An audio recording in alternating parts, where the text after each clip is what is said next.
Hola, soy Ricardo de la Fuente. Vamos a hablar del área comercial de las empresas veterinarias. En este tema podrás visualizar los tipos diferentes de áreas comerciales que existen en esta importante área, dependiendo de los modelos de negocios que cada organización tiene.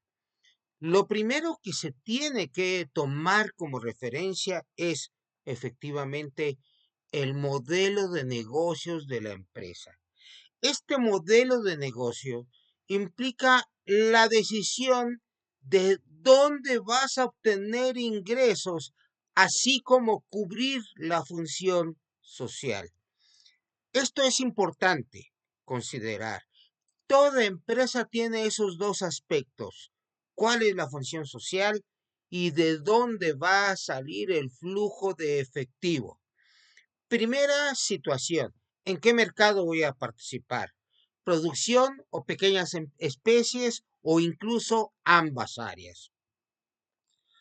Otra es que hay veces que es un modelo de negocios puro donde nada más se manejan productos veterinarios o incluso puede ser un modelo de negocios combinado donde se combine el área de veterinaria con el área humana.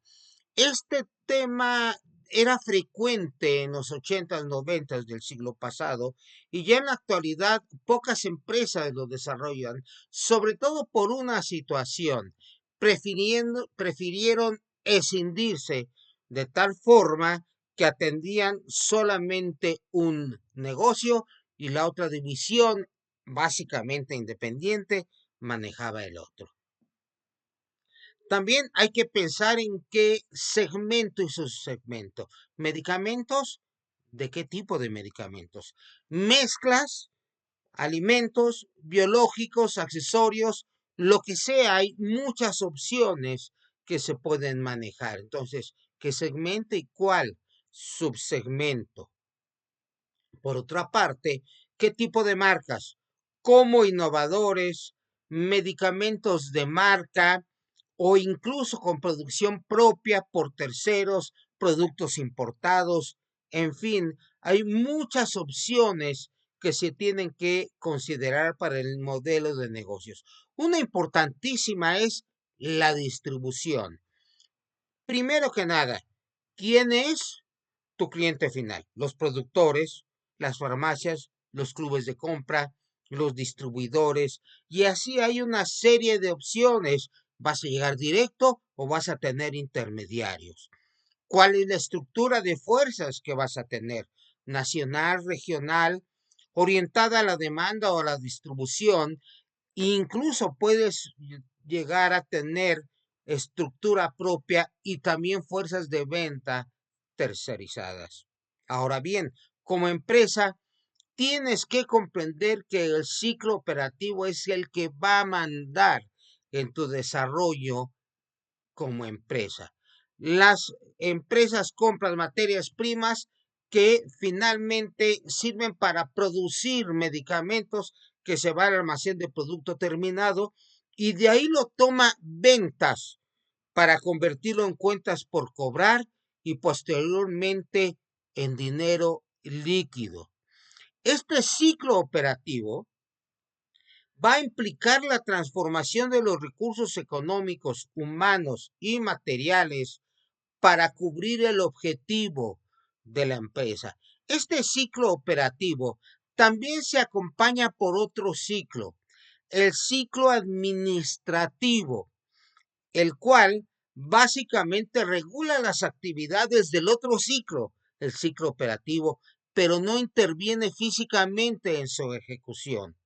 Así, todas las actividades del ciclo operativo, por decirlo así, compras, producción, ventas, cobranza, tienen a su vez que desarrollar este mismo ciclo: planeación, organización, dirección y control de la actividad principal. Ahora bien, con todo esto, ya podemos comprender que todo parte del modelo de negocios. para después convertirlo en la realidad comercial. Por eso, el segundo de los grandes planes comerciales empresariales es que a partir del modelo de negocios se tienen que manejar planes operativos, por ejemplo, el de mercadotecnia o el de ventas. La prioridad que se tiene es que el modelo de negocios se desarrolle de tal manera que haya continuidad de la operación. La única forma de tener éxito con una empresa es que se convierta en una marca. Recordemos que el concepto de marca se asocia a confianza y lealtad. Y todo esto, por supuesto, debe ser contemplado en el negocio operativo. Los planes estratégicos no los cambias a cada rato.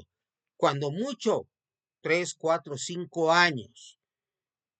Incluso puedes tardarte más si no hay ningún cambio. Pero por otro lado, los planes operativos, eso sí, tienen que considerar una serie de aspectos.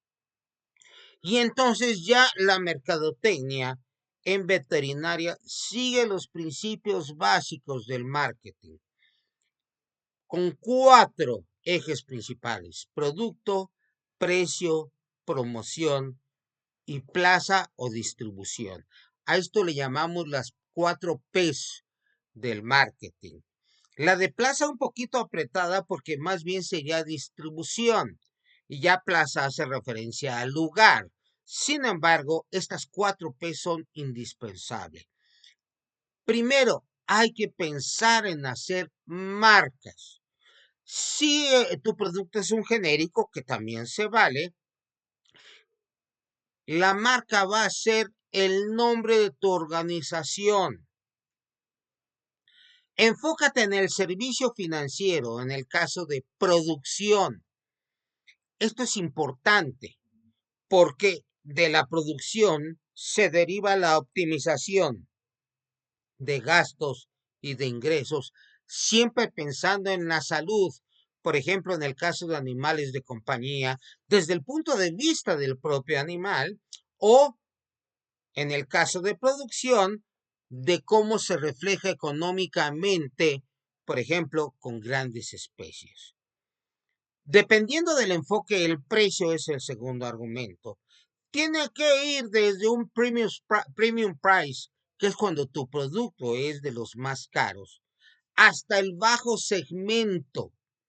Una recomendación, aun si es una compañía que maneja genéricos, no busques ser el más barato.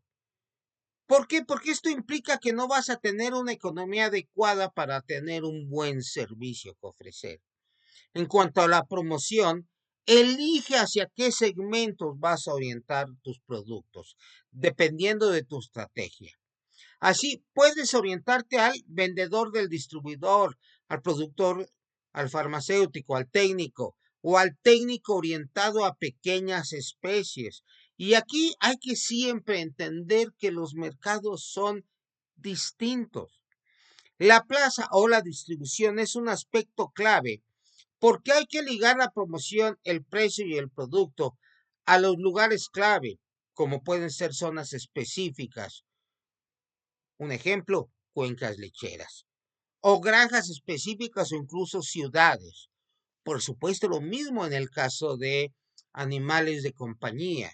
Sabemos que es en las ciudades grandes donde este tipo de animales son más cuidados y ya forman parte básicamente de la familia. En cuanto a la mezcla de mercadeo, que tiene mucho que ver con las 4 P's del marketing, el plan de mercadeo toma cada uno de estos parámetros y lo traduce en actividades que ventas debe implementar. De esta forma es interesante considerar que el marketing es la parte pensante, no que ventas no piense, simplemente quien desarrolla las estrategias. Y ventas es el área que va a tomar esa estrategia para aplicarla. Entonces, hay que pensar que el plan de marketing debe ser congruente con la visión y misión de la organización. Otra cosa que no se nos debe olvidar es que la fuerza de ventas hace lo que le supervisas, no hace necesariamente lo que le indicas. Si tú tienes una indicación y esta no la vigilas, es probable que no se aplique. La estrategia no es un recurso aislado, involucra todos los recursos empresariales. Incluso a veces tienes un grupo de productos, pero ¿cuáles son los siguientes que vas a lanzar? Después, ¿tienes los recursos materiales? La gestoría adecuada, por ejemplo, para trabajar con Senacica. Los recursos humanos, por ejemplo, tu fuerza de ventas es adecuada para tus productos. El aspecto financiero, ¿cuentas con el apalancamiento o los recursos adecuados? ¿Cuáles son tus ventajas competitivas?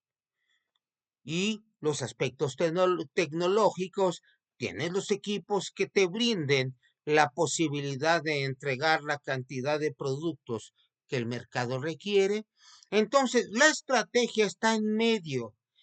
Tiene que armonizar todos los recursos empresariales.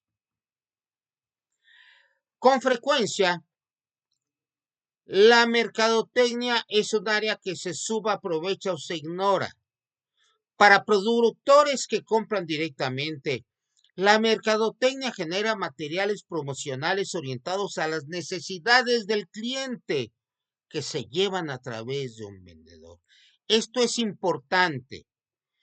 El material promocional debe estar orientado al cliente y por supuesto que también lo pueda manejar el vendedor. Esto requiere elementos de negociación y de relaciones públicas. Para distribuidores, ya se pueden manejar aspectos como el de trade marketing, en el que se personalizan los materiales para el distribuidor y el distribuidor mismo por su parte o conjuntamente con tu vendedor, pues se pueden convertir en un CAM para dar un soporte más integral. En las farmacias y autoservicios, los principios del merchandising pueden, de hecho, deben aplicarse. Con demasiada frecuencia, la dirección general y la dirección comercial están cubiertas por veterinarios que minimizan el marketing y se orientan al músculo para lograr las ventas. En principio, la fuerza es importante. No obstante, hay que considerar que el vendedor tiene todo el entusiasmo, pero con frecuencia se requiere la estrategia de marketing que contempla todo el mercado. Algo que consiste también en un terreno muy particular que no necesariamente manejan las empresas es el manejo de las métricas. Esto ha tenido ya un gran desempeño. Les llamamos indicadores claves de desempeño o KPIs por Key Performance Indicators del inglés. Entonces, primero, lo que se tiene que hacer es establecer claramente los objetivos empresariales y posteriormente derivarlos a las personas que están implicadas en tu organización. La métrica más obvia es la cuota de ventas. En teoría, no debería haber un vendedor que no cuente con esta métrica, con esta cuota de ventas. Pero hay un peligro. Con mucha frecuencia vemos que si le das manga ancha al vendedor, va a castigar la utilidad por llegar a la cuota. Esto es peligroso. Hay que limitar los descuentos que se puedan ofrecer porque de lo contrario podríamos llegar a la cuota de ventas sin llegar a la cuota de utilidades que posiblemente no maneja el vendedor. Habitualmente no es algo con que los midamos. Entonces, tenemos que tener esas métricas. Otra cosa es que el vendedor tiene que estar consciente plenamente de que la venta concluye con la cobranza. De hecho, bien se ha aplicado que las comisiones se pagan no contra las ventas, sino contra la cobranza. Y entonces, para esto hay métricas también importantes como los días de rotación de cartera. Otra manera de impulsar la métrica de la cobranza es pagar comisiones decrementadas mientras más se tarde el pago. Entonces, tú lo que quieres hacer no es quitarle las comisiones al vendedor, lo que quieres es motivarlo. De tal forma que recomiendo que aunque se tarde mucho la cobranza, se pague una cierta comisión al vendedor, porque de lo contrario va a dejar de tener interés en la cobranza atrasada. Por supuesto, hay que aclarar con una anticipación no menor a 60 días cualquier variación en el método de pago de comisiones. Tú no puedes decir, bueno, a partir de la próxima semana vamos a pagar decrementadamente, porque no les diste la oportunidad de limpiar la cartera. Entonces, también establece las cuotas y escalas con la mayor antelación posible. Por ejemplo, para el año las cuotas son generadas desde antes, desde generalmente la Junta de Planeación en octubre, septiembre, y a veces se le transmiten si quieres hasta diciembre, pero no recomendamos que se les transmitan en enero. Hay que permitirles planificar las ventas. Las métricas en ventas pueden ser muy interesantes. Por ejemplo, tú puedes tener métricas relacionadas al número de dosis, sobre todo cuando tienes frascos que son multidosis. Otra es el número total de clientes. ¿Por qué? Porque si tienes muy pocos, quiere decir que tienes oportunidad de crecimiento que estás desperdiciando.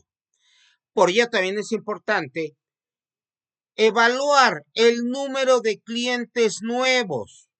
Así, cuando tú evalúas los clientes nuevos, estás restando la posibilidad de que se dediquen, ahora sí tomando el ejemplo de la ilustración, a ordeñar los clientes antiguos, de los que ya se tienen cautivos. Los vendedores podemos ser bastante mañosos. No lo digo como crítica, lo digo como reconocimiento a la inteligencia que tiene el vendedor. Si yo puedo vivir bien de un par de clientes, los atiendo muy bien. Pero ¿qué pasa si la empresa quiere ampliar el número de clientes, explorar otras situaciones? Entonces, a lo mejor ese vendedor no va a traer clientes nuevos.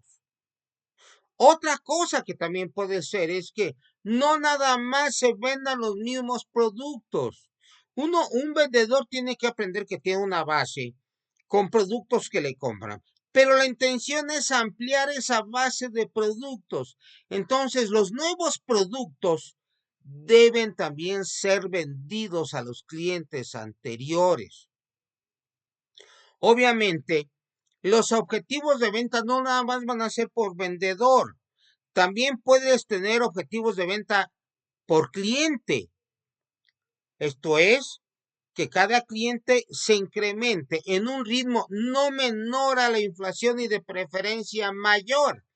Por ejemplo, si tenemos en México una inflación de alrededor del 5%, lo que sugerimos es que el objetivo sea incrementar las ventas por cliente en un 10-15% o incluso más si estás introduciendo medicamentos interesantes para el segmento que tiene el vendedor. Obviamente los objetivos por cobranza serán claros y también algo que no siempre se contempla, variedad de productos por cliente. La relación cliente-proveedor es la más importante para una distribuidora. La parte obvia es comprar y pagar, pero no es la única. El nombre del juego, me acuerdo como decía un buen amigo, en el siglo XXI, es la logística. En la medida que las ventas y los inventarios sean predecibles, se podrá satisfacer adecuadamente la demanda que se genera. Es importante que los pedidos especiales se manejen y consulten con la suficiente anticipación, no nada más para ese cliente, sino para no desbalancear al resto de los clientes que maneja la empresa. Cuando inicies una campaña, verifica que el producto tenga inventarios suficientes. Seguro en alguna ocasión te ha sucedido que el producto que estás promoviendo o que tienes en oferta de repente ya se acabó. Entonces, cuidado con eso. También considera que hay inventarios que no siempre van a alcanzar en epidemias o en escasez de productos líderes. Y esto es un hecho que también tienes que manejar con cuidado. Si el producto líder de un segmento entra momentáneamente en backup, ¿qué va a pasar? Van a pedir de tu producto. Bueno, aprovéchalo. Pero tampoco creas que esta va a ser una situación permanente. Me ha tocado ver situaciones en las cuales para aprovechar un producto específico que no está en el mercado, una empresa incrementó excesivamente la producción del producto que él manejaba. ¿Y qué pasó? Que el backup nada más fue de un mes. Al siguiente mes, cuando ya estaba toda la producción, se encontró con que ya no se podía introducir o comercializar ese producto, porque ya el líder estaba de regreso. En cuanto a la relación operativa con los clientes, recuerda que los vendedores pueden subvalorar su pronóstico de ventas cuando están las cuotas, cuando se están armando. Entonces, lo que tú debes hacer es establecer acciones cuando tus ventas se eleven más o menos el 15% contra pronóstico. Si la variación es menor, no necesitas hacer más que pequeños ajustes. Pero mientras más elevado sea tu pronóstico, es más importante que notifiques variaciones porque tiene un mayor impacto para las operaciones de tu empresa. Conocimiento del mercado, de la competencia, del segmento, de la región, de los principales distribuidores, etcétera, etcétera, resulta indispensable para que no te tomen con los dedos en la puerta. Las relaciones interempresariales requieren la adecuada coordinación del cliente y del proveedor en el mercado específico en el que estás. Obviamente, no podemos dejar de mencionar que el reclutamiento y la selección de representantes de veterinaria es trascendental. Porque para que tu empresa tenga éxito, debes reclutar, seleccionar e integrar a los representantes de ventas adecuados para tu organización, para tu mercado. Ello requiere la implementación de un sistema integral de reclutamiento selección e integración de representantes de veterinaria, que involucre también a los especialistas de recursos humanos, además de las líneas gerenciales de ventas. Esto es indispensable. En general, la gerencia de ventas y las subgerencias o los diferentes niveles ejecutivos de ventas tienen muy buen colmillo para captar a los buenos vendedores. Pero ¿qué crees? Tener un buen vendedor que resulta mañoso no siempre es la solución. Por eso hay que trabajar estrechamente con el área de capital humano, para que capital humano pida referencias, para que haga evaluaciones psicométricas, para que evalúe incluso la idealidad del candidato al puesto al que está llegando. Esto tiene que hacerse con un costo adecuado para que de esta manera haya una mayor probabilidad de que los representantes de veterinaria tengan éxito y permanezcan en la empresa.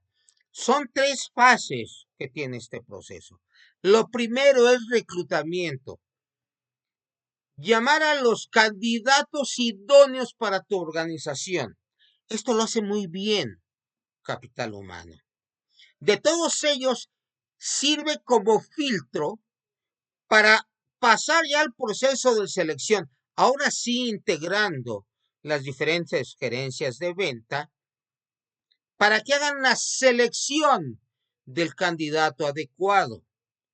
Esto es importante, que se identifique la relación entre jefe y subalterno. Por muy bueno que sea un representante, si no tiene una química adecuada con su jefe, a la postre va a terminar con problemas. Y el último aspecto es la integración. ¿Cómo lo vas a integrar a tu organización? Tristemente me ha tocado ver que está una persona que ya está entrando a la organización y le hacen esperar 2 horas porque a su jefe se le olvidó decir que ya lo presentaran. Lo primero es que tenía que haber llegado a tiempo el gerente de ventas para entonces sí presentar. Estas son situaciones donde la diplomacia juega un gran papel para que desde un principio la persona se sienta bien recibida.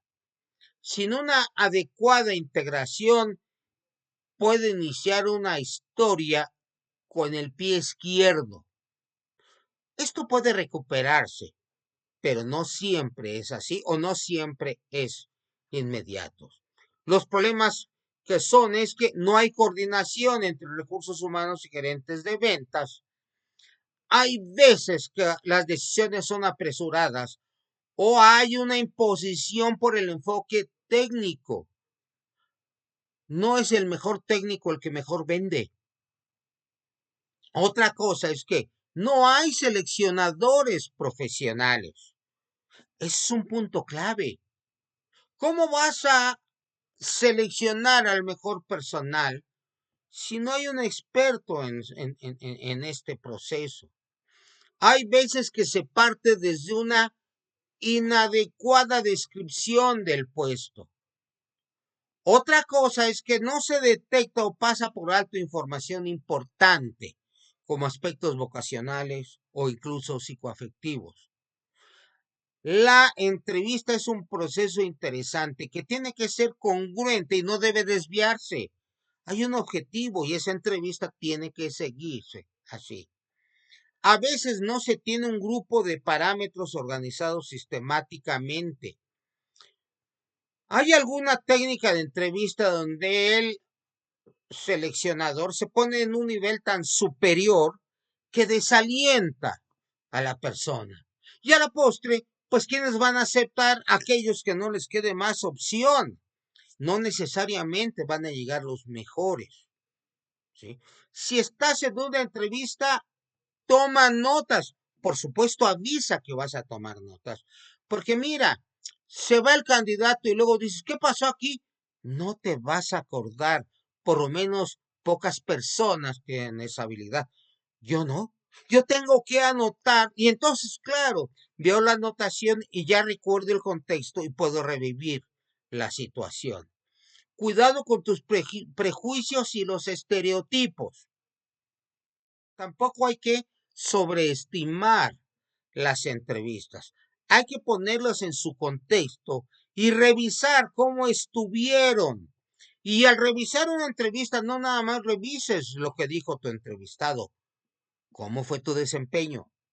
Porque si no eres capaz de ver tus errores, no vas a perfeccionar tu entrevista.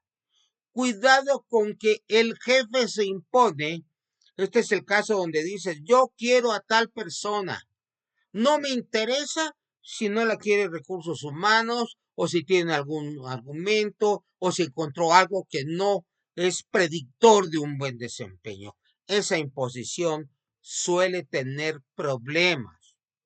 Ahora bien, si ya estamos pensando ya no en la entrevista de selección, sino en la entrevista de ventas que el vendedor va a hacer con sus clientes, tenemos que partir que toda entrevista de ventas tiene el objetivo de modificar la conducta del cliente para lograr la venta.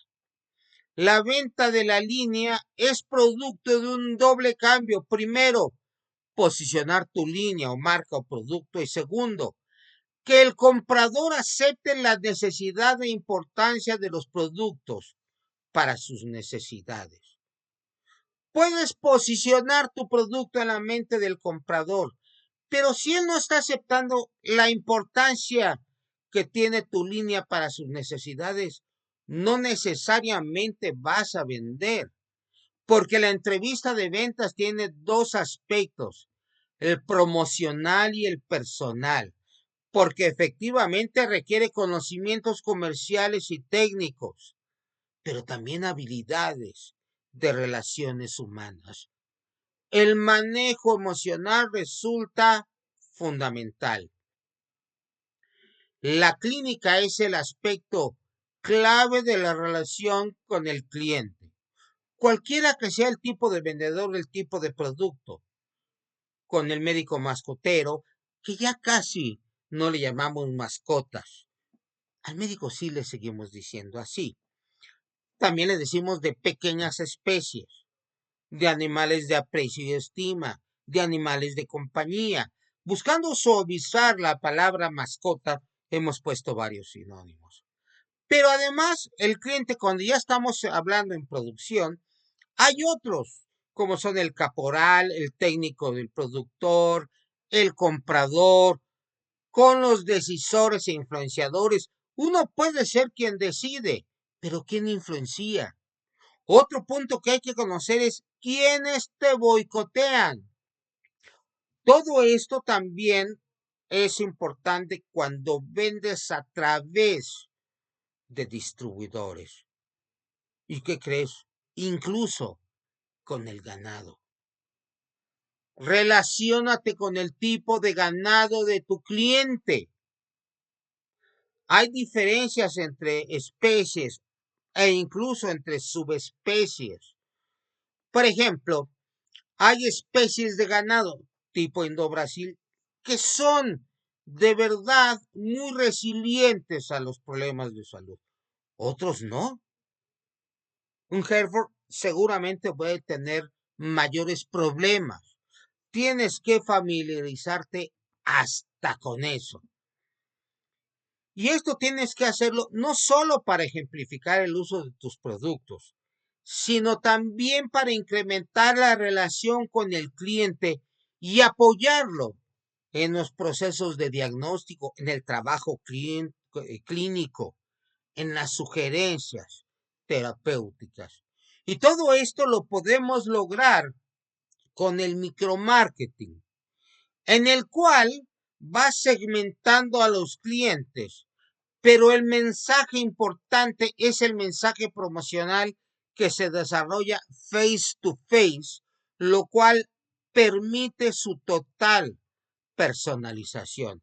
A eso le llamamos micromarketing, pues lleva las tácticas mercadológicas a nivel individual, a nivel de detalle, a nivel de la persona.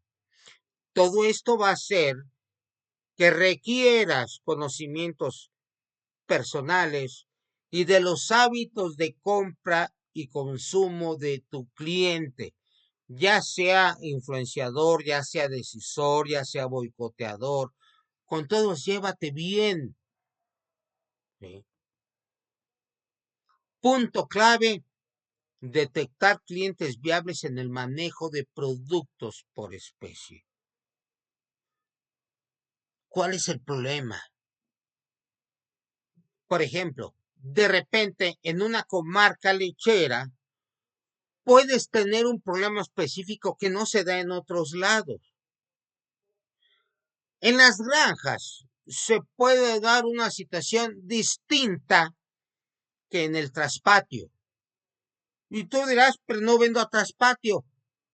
Si deseas que tus productos lleguen al traspatio, por lo menos debes contactar a distribuidores que vayan a ese nicho, que por cierto en México es muy importante. Entonces, todo esto va a generar una serie de criterios relacionados con tu mercado, con los usuarios, con los recursos, con las especies, vamos, por Dios, hasta por la patología que se tiene. Estos criterios iniciales deben ser complementados con los resultados del trabajo del vendedor para armar un fichero de clientes y prospectos funcional y orientado a resultados. A nivel de entrevista de ventas, el marketing relacional te orienta a profundizar sobre las necesidades de tu cliente o prospecto. Obviamente en el aspecto personal como en el profesional. Hay que pensar en las emociones. Por ejemplo, ¿qué emoción es indispensable para que un cliente te compre? La respuesta es muy interesante. La confianza. Debes tener el manejo emocional para brindar confianza, para que te crean que eres confiable. Y esto inicia con la escucha. Si escucha los problemas que tiene tu cliente en forma empática, entonces las soluciones que ofrezcas serán bien recibidas en la medida que lo estés considerando a él en cuanto a sus argumentos. Cuando un comprador o técnico te dice los problemas técnicos o clínicos que tiene, se vuelve emocionalmente receptivo y ya estás generando confianza. Adicional a la entrevista de ventas y la asesoría técnica, hay diversas acciones que un ejecutivo de ventas profesional puede desarrollar. Apoyar en el manejo de los inventarios, no sobrevendas, dar recomendaciones para que se mantengan bien. Capacitar a la fuerza de ventas de distribuidores, si tus productos lo permiten. Desarrollar merchandising de exhibición para farmacias. Establece archivos maestros para tus principales clientes donde tengas un detalle preciso de los múltiples factores que a ti te interesan. Puedes llegar incluso a elaborar planes de crecimiento conjuntos para tu cuenta, para las cuentas que manejas. También hay que distinguir entre los intereses, por un lado, de la empresa y del dueño. No creas que tienen exactamente los mismos intereses. Los intereses de los dueños pueden sacar todo el dinero posible en el corto plazo, una mexicanísima costumbre. Pero la empresa puede estar pensando más en largo plazo. tener un negocio sustentable durante muchos años. Los compradores, por su lado, tienen un objetivo muy específico, que no caer en faltantes. ¿Sí? A los compradores no se les motiva a través de una cuota de compras. No, eso no existe. Eso se tiene para el vendedor. El comprador, por su lado, se le califica porque siempre tenga disponibles productos. Si es, por supuesto, en un rancho, que tenga las clases terapéuticas que importan. Si es en una farmacia, que se tengan los productos que son más demandados. ¿Sí? Y por último, los directivos. Los directivos tienen un rol a largo plazo, pero sabemos que con frecuencia cambian. Entonces, a los directivos también se les tiene que trabajar de manera adecuada, conociendo sus aspiraciones y conociendo sus hábitos y una serie de aspectos. El vendedor requiere relacionarse con objetivos de la organización propia, dar seguimiento a inventarios y pedidos internamente. Un vendedor que no se preocupa por saber si ya se surtió a su cliente puede estar perdiendo las ventas. El vendedor requiere comprender la estrategia comercial y promocional. Hay algunas cosas que son de gestión y que al vendedor no le gustan, pero que son necesarios, como los reportes, las cuentas de gastos, el seguimiento a ventas, cobranza y a sus comisiones. Ahí sí tienen interés. Manejar escrupulosamente los materiales promocionales y material médico. De esta forma, el directivo debe verificar que dichas actividades las realice adecuadamente. Y entonces llegamos a que la gerencia de ventas requiere una serie de herramientas de gestión. Recordemos que el ciclo operativo y el ciclo administrativo se complementan. El ciclo operativo lo hace el vendedor. También tiene que administrar su trabajo. Pero una gerencia de ventas básicamente se maneja con herramientas de gestión, planes de mercadeo, planes de venta, el administrativo de ventas, tener controlado al vendedor, establecimiento de planes de incentivos, fichero de clientes, acciones específicas como supervisar, capacitar, desarrollar la visita conjunta, el coaching. Decía un buen amigo gerente de ventas que el coaching es una de las estrategias que prefiere, porque se la pasa todo el tiempo coachingando a sus vendedores. Otra cosa que también tiene que hacer el directivo es darle seguimiento a campañas promocionales, a las campañas mercadológicas. Si no hay una razón para no aplicar una estrategia, el vendedor debe aplicarla. Hay que manejar una estrecha relación con el vendedor y con sus clientes. Todo vendedor requiere afiliación, desarrollo y conocer su estatus. Por supuesto, una gerencia de ventas también puede hacer labores operativos. ¿Cuándo les desarrolla? Cuando es el gerente el que va a vender y va a negociar. Ahí sí desarrolla una actividad operativa, aunque lo suyo es más bien emplear herramientas de gestión. La técnica, ya lo veremos en otro momento, desarrolla 3 fases, 3 etapas. La primera es la planeación, la segunda es el desarrollo y al final la revisión y seguimiento. En un futuro entraremos en detalle en esta entrevista promocional, por lo cual, si tienes interés en este tema, házmelo saber en los comentarios para poder manejarlo en un corto plazo. el desarrollo es importante y es la esencia, pero finalmente en la revisión y seguimiento se van a poder constatar los cumplimientos de los objetivos. Y el buen vendedor no vende, básicamente satisface necesidades.